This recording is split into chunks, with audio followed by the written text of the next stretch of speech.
Hello and welcome to Real Estate in a Minute. I'm George Mueller with Century 21 SGR. Today's topic, the exclusive listing agreement. Often when selling your home, it can be a very tough time, nerve-wracking time. I want to make you aware of this form to help mitigate those issues. Bottom line with this form, this is the exclusive listing agreement. Here would be the office's boxes that I would check. Next lines here, 1 and 2, are the property address and the unit number if so desired. Line 7 here is just the overall asking price of the property. 10 here is when this agreement would be entered into and when we would terminate it by. We'll get back into that in a moment of what happens if something happens during that process. Fixtures and personal property, again, standard check boxes here, what you want to include, other additional items, and exclude. So if there's a chandelier or something in your property you want included, make sure to put it here. Possession, when you would give over possession, and then finally this would be the box where I put my name as the broker representing you. Seller's agreement, this would be my commission. Make sure that nobody comes in with a set commission. It is illegal, and then this would be based on the purchase price. Dual representation, no, this can happen where I could bring in the buyer as well. That would be dual representation, so I'm representing the buyer and the seller. No, this happens occasionally, and it is legal in Illinois. Next thing is what a license can do, and this one is what a license cannot do. Bottom line, treat people honestly, disclose latent defects, help explain terms, explain closing costs and procedures. If you need help finding a financial alternative, I can provide you with resources towards that.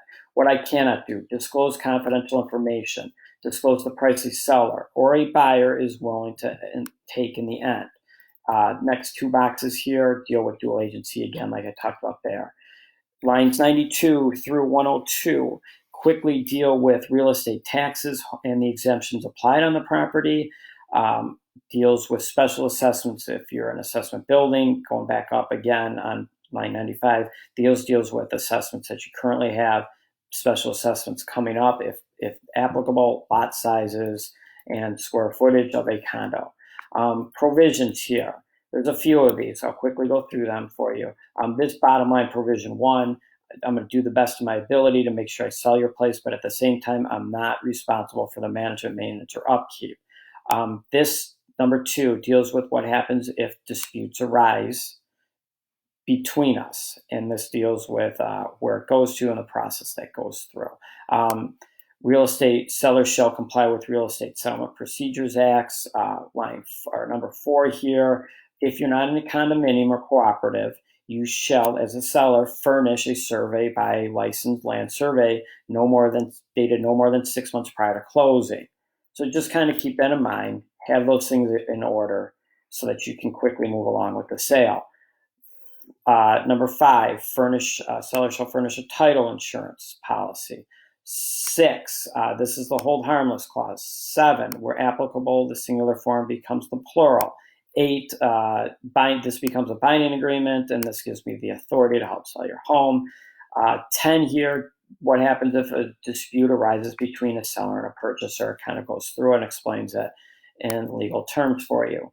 11, seller understands and agrees that a broker may from time to time represent or assist other sellers. So in other words, I, as your broker, may be representing other clients at the same time. So know that, be aware. 12 deals with advertising, and if you don't want that, you click these boxes here. As I said, lines 9 and 10 there. 8 and 9. This deals with what happens if the agreement is terminated beforehand and the fees that are associated with it.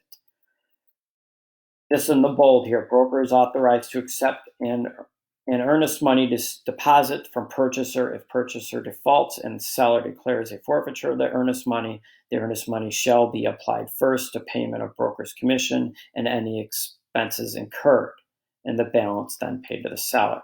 So know that, be aware. I wanted to make sure I read that out so that it's clear to you.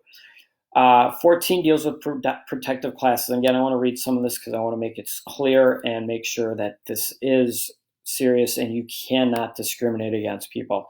It is illegal for either the seller or the broker to refuse to display or to sell to any person because of one's membership in a protected class.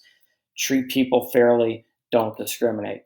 Finally, 15 here deals with the electronic combination boxes that can be put out. And then finally, the last couple things here is your signatures, your addresses, things like that, and then the signature of me as well. Again, that's real estate in a minute. Feel free to reach out. Sorry, I went a little long. I'm George Mueller, Century 21, and have a great rest of your day.